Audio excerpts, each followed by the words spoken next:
The UK has become the first European country to surpass 100,000 coronavirus-related deaths. And this comes as a battle to secure vaccination doses is playing out between the UK and the European Union, threatening to create conflict. CBS News' Charlie D'Agata is in London with more on this. Charlie, the UK approved a vaccine before we saw approval here in the US. They should be ahead of the game. What is going on? Well, Anne-Marie, we always knew it was going to be competitive, and now it's getting ugly. What's going on now is a dispute between the EU and the UK that threatens supplies here, and international leaders are accusing rich countries of nationalism and hoarding. The nighttime curfew that sparked rioting this week in the Netherlands was just one of the more aggressive measures taken to stem the runaway variant of the virus first identified in the UK, where a grim-faced Prime Minister Boris Johnson announced the country had become the first in Europe to surpass 100,000 deaths. On this day, I should just really repeat that I am deeply sorry for every life that has been lost. The scramble for vaccinations has never been more critical and tensions never higher. After British-based AstraZeneca said there would be around a 50 million dose shortfall in promised EU supplies, the EU threatened to impose export limits on the Pfizer-BioNTech vaccine manufactured in Belgium, some destined for Britain. The European Union will take any action required to protect its citizens and rights. The EU demanding vaccine companies provide early notification before exporting to third countries, raising the possibility of holding back supplies for themselves. Addressing the World Economic Forum in Davos, South African President Cyril Ramaphosa lashed out at vaccine nationalism. Now, rich countries in the world are holding on to these vaccines, and we are saying release the excess vaccines that you've ordered and hoarded.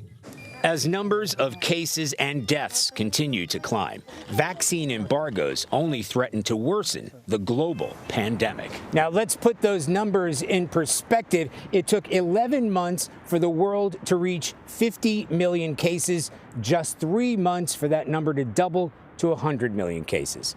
Anne-Marie?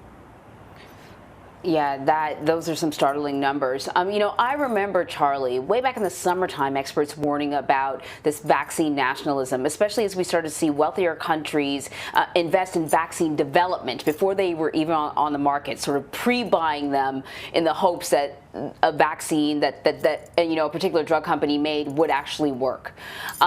What is the latest regarding vaccine exports now into the EU? Well, the latest, it's changing by the minute. The real key here is AstraZeneca. So AstraZeneca is manufactured here in the UK. It's also manufactured in the US, and it's manufactured in parts of Europe. The EU has not approved the AstraZeneca vaccine. But AstraZeneca say they're going to fall short of the promised supplies to the EU. Now, in return, as you saw in that report, the EU decided that they were going to place controls, limits on the amount of Pfizer-BioNTech vaccine. Some of those vaccines are now currently being used and approved here in the UK. Now, the UK had a head start, as you pointed out before, that had a 3-month head start, was the first to approve the Pfizer vaccine, even before the United States, certainly before Europe, and first to approve the AstraZeneca vaccine, which hasn't even been approved yet in Europe. So that is where the tensions lie here. But as I pointed out in that report, it goes beyond an EU-UK situation. When you start talking about developing countries, where the South African president said quite rightly, you've got countries that are buying up more doses than their populations. You have to start spreading that out. So I want to actually sort of get into that, but I just want to ask you too, does Brexit play rather a role in any of this at all? It was just finalized less than a month ago. So we're going to go there, are we? It plays a huge role in what's going on here. Just for starters, yes. You couldn't have it's a perfect storm when you've got Brexit, you've got COVID, you've got the vaccines all coming together literally within days or weeks of one another.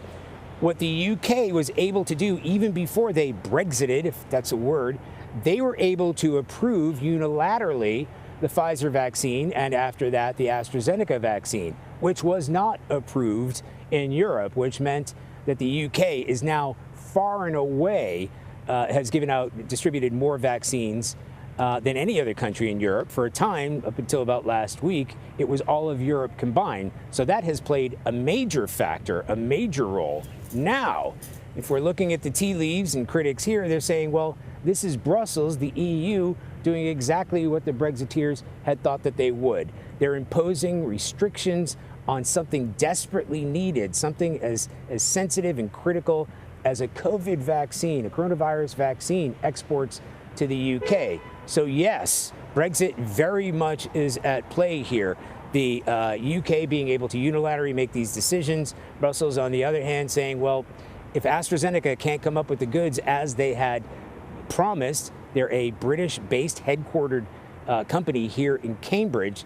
This is where the tensions are coming. And Brexit is absolutely center in all of this dispute.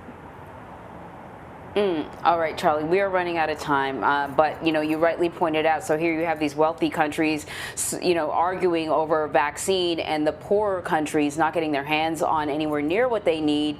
You cannot stop a global pandemic without a global plan. You can't have herd immunity in a handful of countries while the coronavirus is raging unchecked in other ones, and expect this to ever come to an end. Charlie D'Agata, great talking to you. Thank you. Thank you.